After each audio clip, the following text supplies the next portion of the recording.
to No topic too absurd, no statement too asinine, no question too interesting. That's right, kiddies. It's a patented Nerdaties interview show, this time with two, that's right, count them if you can count that high, two guests. We are welcoming to the Nerdosphere. That's not going to work, is it? That's not going to catch on. I like it. We're welcoming to our show Dalton Shannon and Wells Thompson, writers extraordinaire. Indeed. Ooh, extraordinaire. I'll put that on the resume now. Yes, everyone should feel extraordinary at least once in their life. I want to feel extraordinaire. Yes. Besides our guests, there's these other schmucks that are with me, Mike. We also have Justin, as well as Hi. there he is. There we go. We also have Did it come out? Yeah. Eventually. Vinny. And last up, producing Joe. for us. Sorry. Let him finish, Joe. Joe, I have to address Joe on the other show we do tonight because he's a little feisty fucking today. You know, he's been hanging out with me a little bit. We've been having little sidebars. I think I've been rubbing off on him in all the good ways. Well, Stop. you two. I'm Wells. What's going on with you two isn't important. It's what's going on with those two that's important. They are the writers of the very fun comic book MechaTon. MechaTon or MechaTon? MechaTon. Oh, in unison. Yeah. We've had some practice. Are you in the same room? No, actually, no. We have done that in the past, but yeah, no. Currently, Dalton lives in Arkansas and I live in Chicago, and we are forever at war. Because Oh. Chicago's basically a state, Chicago. yeah. I didn't know Oh, there was I a great I have a Chicago, Arkansas war going on. Yeah. No one respects you if you say I'm from Illinois. I mean, that's true. Yeah. Not wrong. That's the Iowa way is never going to catch on. I was born in Michigan. Michigan's respectable. There you go. Detroit. Wisconsin's good too. Okay, fellas.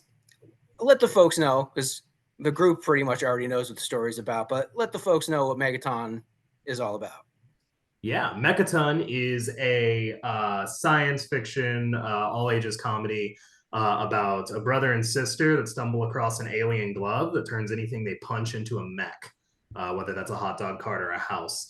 And right around the same time, giant mutant insects start destroying the neighborhood, and they put two and two together and realize they have to be the ones to save the day. It's very like Pacific Rim with Scott Pilgrim vibes, and it's a ton of fun. Did you want to tag on that, Dalton? Or No. is he going to be nothing? I also enjoy it. I like the pizza mech. Yeah. Oh, yeah, that's something cheesy. Yeah. We figured that there was enough room in the book for a good variety. There's like your kind of battle mechs that are really tough and intimidating looking, and there's just enough room to add in a joke mech or two. And the pizza mech is just the right balance of ridiculous and fun. It's very rare that a concept that's not horror can kind of turn my stomach a little bit. Glow in the dark pizza. It turned. There was a shift when I thought of like how that cheese you described for a second, the cheese stretching, and I wouldn't think whatever they'd have to do to pizza to make it glow in the dark, stretching wouldn't be an option anymore.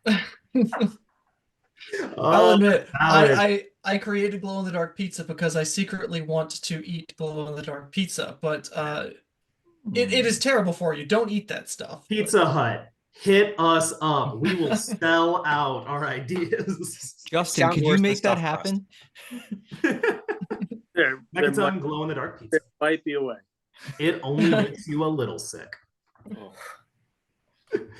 That is oddly, that is like a plot point in the book though, is the pizza making people sick, so fair enough.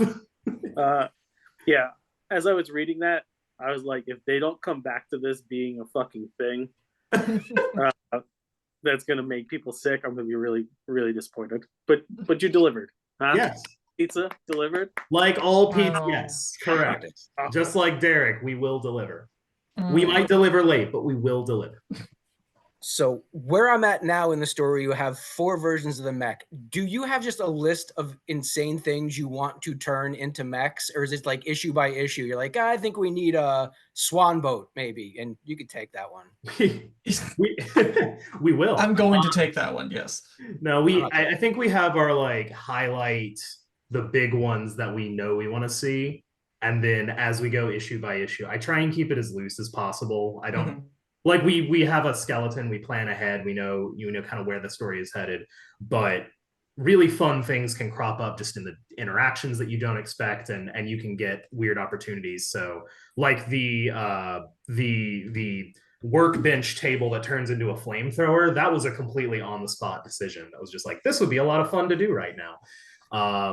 And sort of similar with the pizza mech is just like that was just born of, this would be a really nutty idea to throw in there. So we like to have that kind of spontaneity in the comic where it really feels like anything could happen. Yeah, there's like 6 mechs I think that we like have to hit, but everything else, like that's not enough to fill like 12 issues of content. So it's very much like Derek. We are kind of in the moment. What's around? Let's punch it. Let's see what it makes. And then we kind of have to, seat of our pants, figure out how that mech is actually going to be useful in a fight, or not very useful in a fight. You have to kind of tailor the fight around it once you've picked them sometimes. Yeah, for sure. It's it's you're not going to have the same fights for every mech, especially if it ends up being smaller than you want it to be, or if all it has is like a ketchup cannon. So you kind of have to like, okay, how do we make this work? And we kind of we have to think on our feet and make it work. And if it doesn't work, then that means that the Derek isn't like working, and so we can make that a part of the plot. Like, this mech was not built for this, and so that becomes a part of the plot.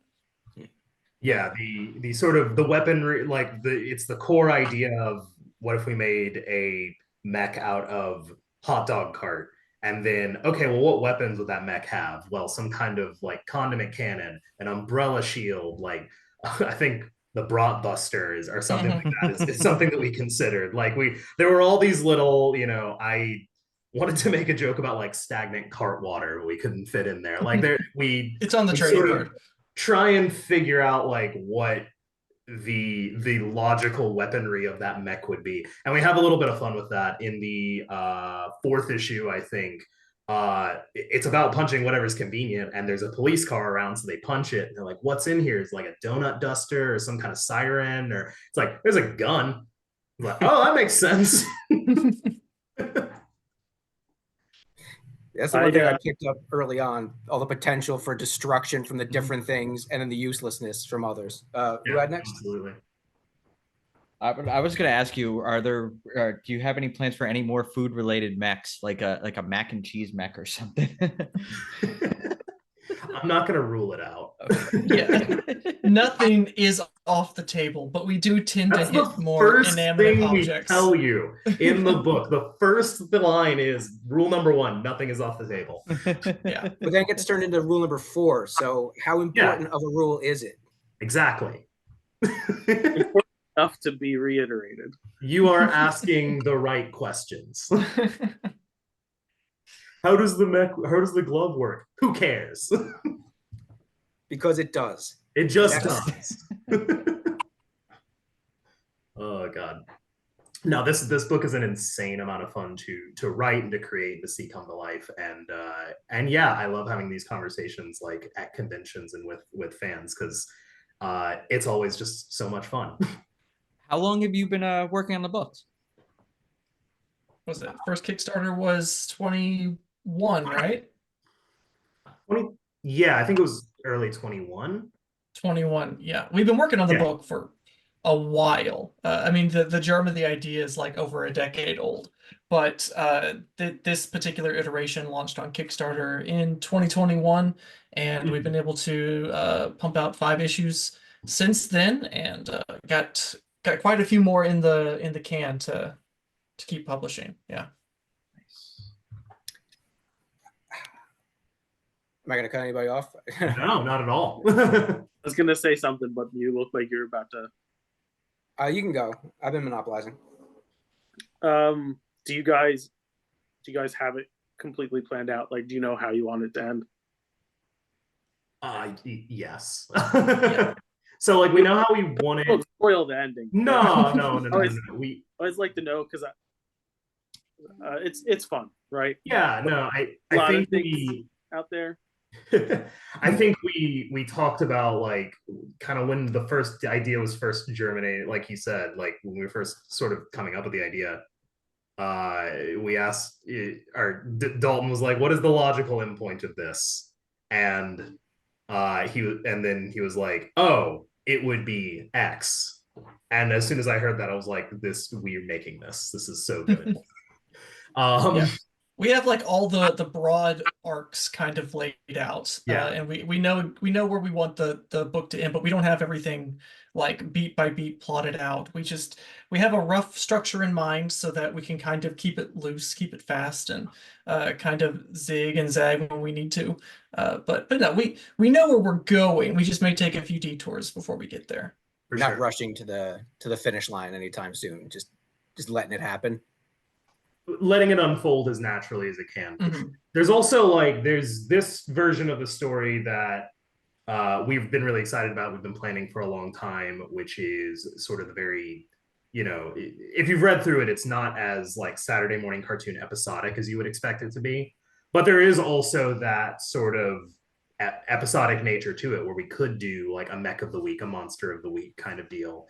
So I think even after the story that we have in mind ends, there's still a springboard into, well, if we want to keep, if it's popular, if people like it and want more and we want to keep it going, there's definitely potential for that.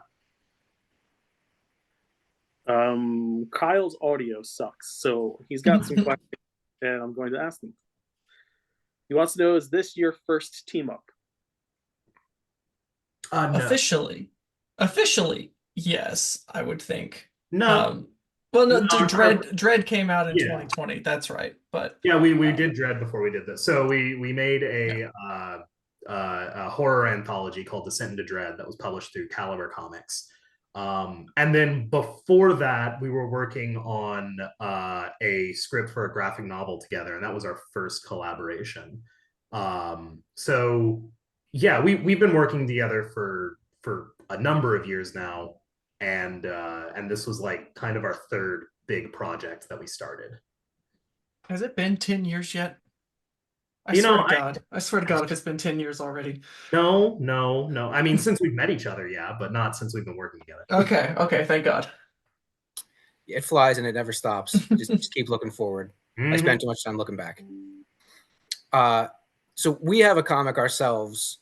We work pretty much in-house on it. It's when we're writing, we tend to be in the same room, and I do the art on it. The question I have is, in choosing artists and in working with them, are you like hand-holding? Is it like helicopter parenting, or do you leave a lot of onus onto the artists?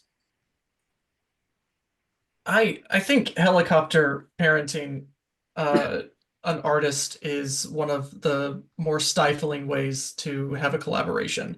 There is a time and place to have Alan Moore levels of description per panel, but I think the best working relationships are loose and like jazz almost, where like as writers, we do a panel by panel breakdown for the script, but we always tell Fernando Pinto, who is the artist on MechaTon, like, you're the artist, you know what looks best on a page, how the story flows best. You're gonna know if we need to cut a panel or if we need to cut some dialogue. Like, we don't want to overcrowd the art, so like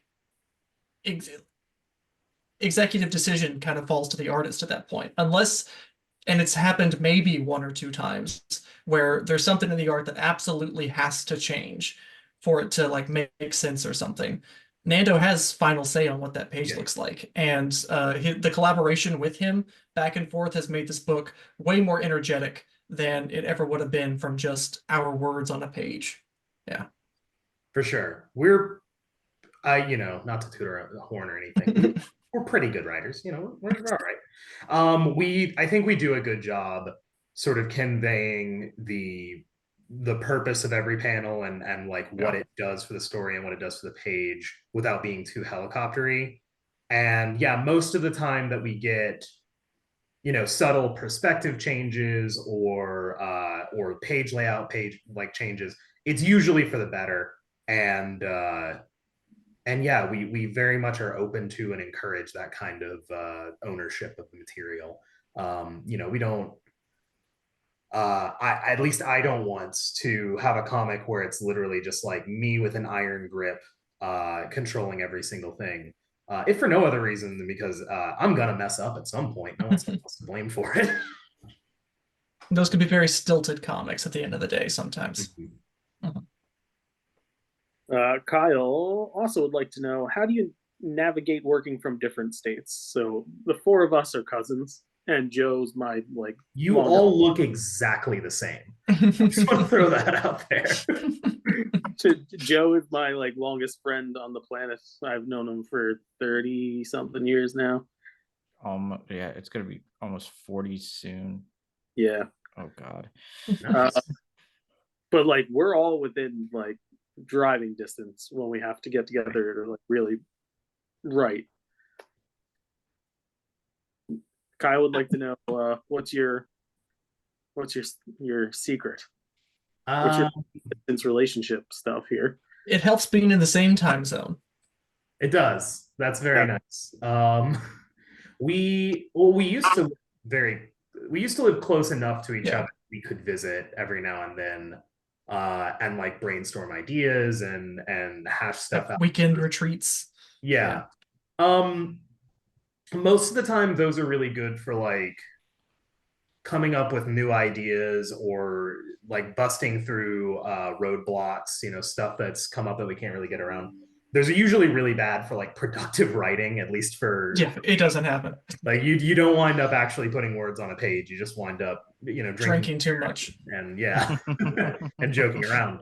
And that's great. There's a time and place for that for sure. And so most of what we do can be done, you know, honestly via text of just like we work kind of separately on the scripts, text each other when we're done, and sort of give our notes as best we can. And when we need to, you know, have a phone call and sort of hash things out that way, we do that.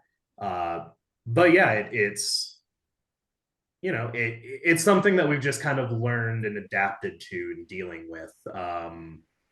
And yeah, don't get me wrong, it's always great to see Dalton. I love going down and seeing my family and seeing Dalton. They all kind of live close to each other. And but yeah, professionally we found we've been able to make it work just kind of over the phone, texting each other. I text him way more than I text my wife. So read into that. She lives with you, you know. True. Yeah, no, we and we work in such like a we work on a draft kind of basis where somebody will do a draft and then send it off to the other one. They'll do the second, and then the first person will do the third. It's a back and forth. And as great as it would be to have like a studio to actually like go to and see Wells and work, I would never get any work done. I have to have the solitude to actually like breathe and make the script what I want it to be, and then when I send it off to Wells, I can have that distance from the script so that he can comfortably come back and tell me that what I want the script to be is garbage and we need to change everything. And same with when he sends it to me. We're the best editors for each other, so it works out really nicely that way. Justin and I do a lot of writing together. It usually would be me on the keyboard, him walking over, being like, "What? No." See, I couldn't work like that. Yeah. I'd be like, "Get out." It'll be like, "Oh no," we're like, It works. It works for us though, because I feel like if we're in the same room together, he's gonna understand my tone a bit better than like if he writes it and I go back and I correct a bunch of shit and I send it to him. He's absolutely gonna flip out. Absolutely, that's a precious little bitch. Like, fuck you, dude. I'm gonna be like, no. You're not understanding me. Oh yeah, no, that's like I said. There's a time and a place for a phone call. When I need to call it, or when I need to call Dalton and be like, hey, so let's talk about some of these ideas, and I'm going to gently break the news to you, as opposed to getting a text that's like, stop it, get some help. Yeah, the problem is serious when like we actually have to have a phone call. It's like, okay, we got to figure this out. We have to talk to each other because this problem's too big to just trade notes on a Word document. Mm-hmm. Quick we question. have a special guest. Oh, cute. Who is the fan of Doctor Strangelove? Because I get that vibe from your issue titles. It's me. Oh. Love it. I love it. I fucking love Doctor Strangelove. It's great. It's one of my favorite movies. Mine too. I'm glad your mind went there first, Joe, because mine went straight to, I wonder if they're fans of the show, because we've had some show titles. like How to Properly Steal Your Otter. I believe that good comedy comes in the form of silent panels, silent repeated panels, and overly long subtitles. That's the only way I know how to do it. And it's worked out so far.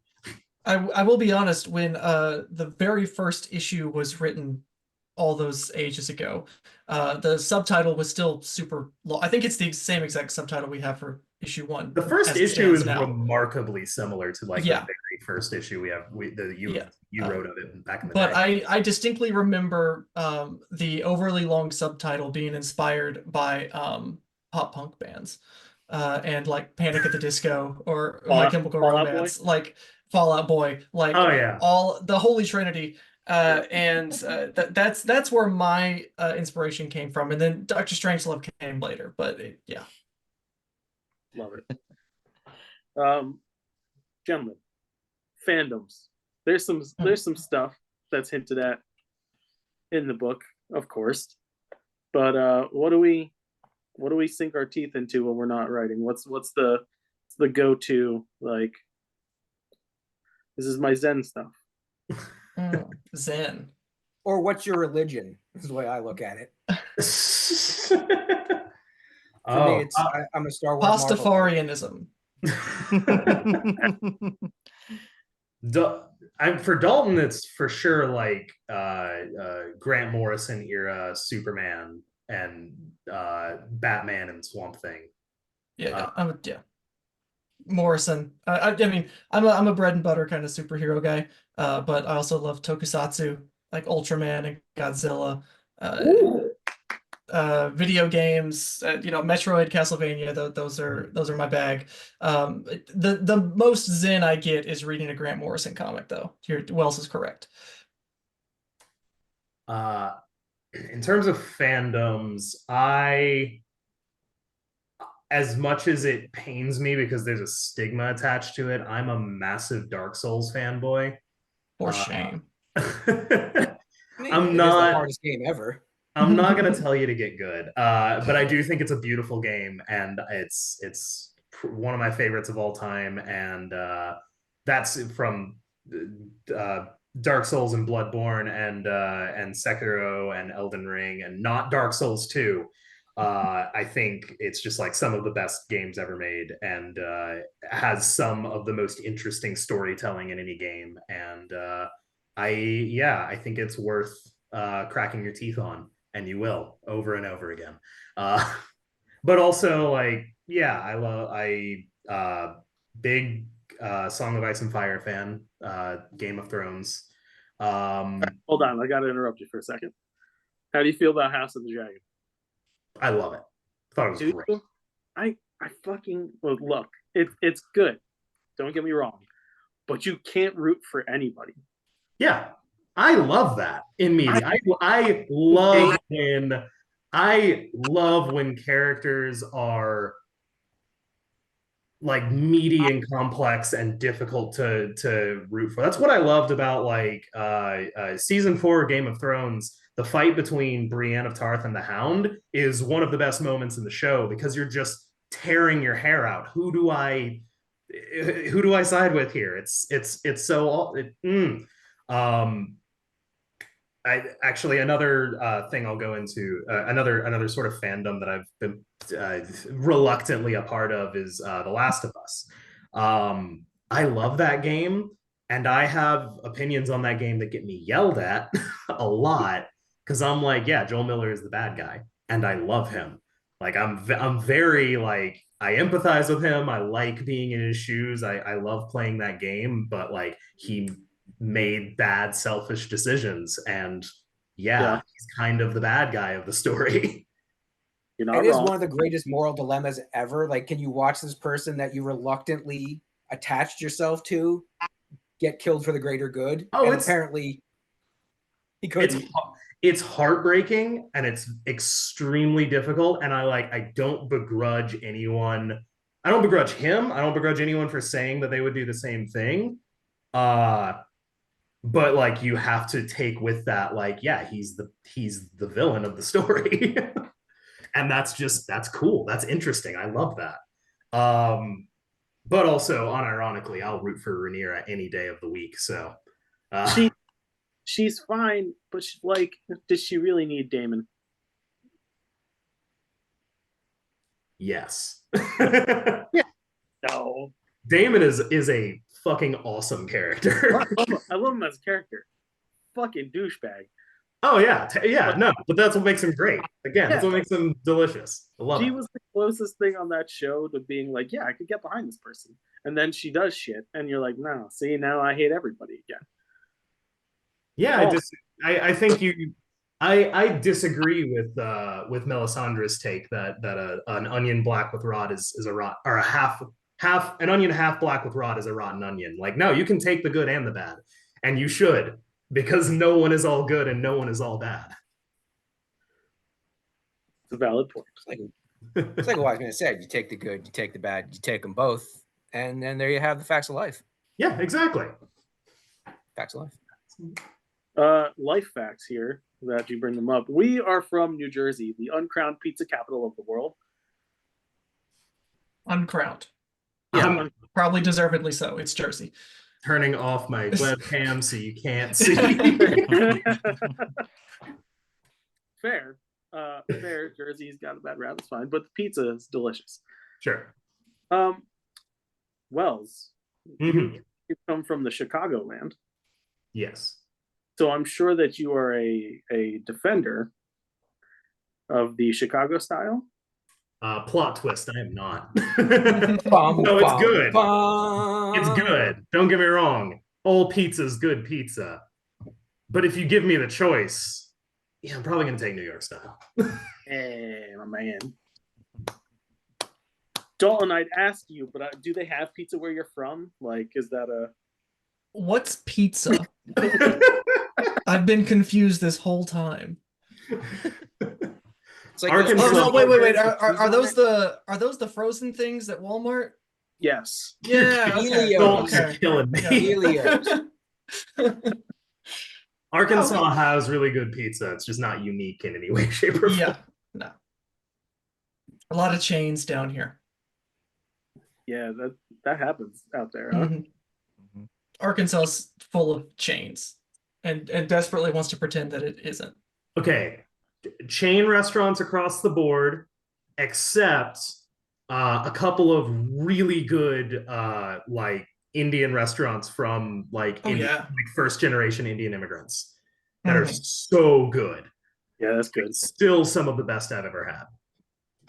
The holes in the wall here are fantastic holes in the wall, but you really got to root for them. Few and far between, yeah. I never thought I'd hear someone say you gotta try Arkansas shawarma. Like I said, you'd be surprised. Do you guys have any upcoming cons you're going to be at this year, like in the near future? I probably not at the artist alley, but I will be at C2E2 because it's more or less in my backyard. Nice. I'm on the wait list for the artist alley. I would love to go to the artist alley. but doesn't look like this year it's going to happen. Outside of that, we're taking them as they come. They seem to be fewer and further between than they were in the past. So yeah, not a ton planned for at the moment. Later in the year, we're trying to do Arkansas Comic Con. We're trying to do SpaCon in the Arkansas area where we're from. But yeah, nothing immediately planned. And there's some smaller ones in like Madison and Milwaukee that those are a little later in the year, though. Yeah, those are later. So nothing immediate, but probably the closest quote unquote convention would be like our local shop's free comic book days. I'm sure we'll be set up there and boy, will I be set meeting up. and greeting. Mm-hmm. So we got to let everyone know to go to Kickstarter for MechaTon, right? MECHATON. MechaTon, Volume 1. MechaTon, Volume 1, all 5 issues, 108 pages with a cover gallery and the option to have extra back matter. Get that deluxe edition. Absolutely. All sorts of stuff. It's a super fun read. I recommend people check it out if you like that manga over the top anime craziness feel, because it's totally got that. I think we covered all the bases unless there's anything you wanted to say on the way out the door. I have 5 cats, and if you don't buy this book, you are taking food from their mouths. So I want you to think about that real hard before you choose not to get this copy of this book. Yeah, no, we're I get more fan mail about this book than I'll say than any other book that we do, and I really want to continue making it. So yeah, please check it out. I absolutely adore this story, and I think you will too. It is very fun. It's heartfelt and pleading at the same time. Yeah. Yeah. It's that perfect amount of stupid sincerity that that is my sweet spot with storytelling. Sure. Well, thank you for the time, guys. Yeah, thanks for having us. It's been fantastic. We are happy to be here. Do you mind if we plug something real quick? Go plug all your stuff. Please. So like, we don't do a ton of social media just because it's super draining, and lately it's been getting worse and worse. It's gross. So we have a Substack. It's called Comics, Cats, and Cocktails. You can find it under my name, Wells Thompson. There we post once a month a big newsletter, and we also do little updates. So if you want to see work in progress pages and what we're reading and cocktail recipes and pictures of cats and stuff, that's upcoming the best projects. Yeah. Yeah, that really is the best place to keep up with us, besides our own websites that are just ournames.com. So those are the best and easiest ways to keep up with what we're doing. And MechaTon Volume 1 Kickstarter, go now. Do it. Do it now. So if our listeners give a rat's ass about us, they'll go check it out now. Like right fucking now. Why are you close the window and go to the other thing? Go. Yeah. Do it. Do the thing. Do it. Keyboard. Okay. Kyle, want to start the landing process? Can you? What's up?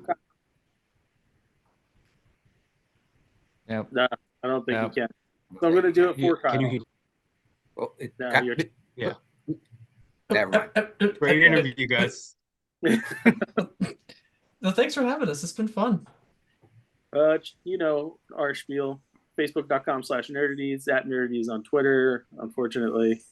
On Instagram @nerdaties. We don't use that one. We'll have a TikTok that we probably won't use eventually either. Go to nerdaties.com. Check out our stuff. While you're there, head over to nerdaties.myspreadshop.com. Buy our cool ass t-shirts, hoodies, baby onesies, Hats. hats like Joe's rocking right now. Head over to sinfulcreationsbyjustin.com. It's CINNFUL creationsbyjustin.com and order some sweet treats from me. Why? Because I need money. And you need something in your stomach. It's our biggest sponsor. It is. Check us out on youtube.com/nerdities. Beat the shit out of that subscribe button, and don't forget to ring that bell to get notified when new content is coming, because a boatload of new content is coming, including the final installment of the Joe trilogy, some fun shorts, Nerd ETs, our cooking show, and a feature film.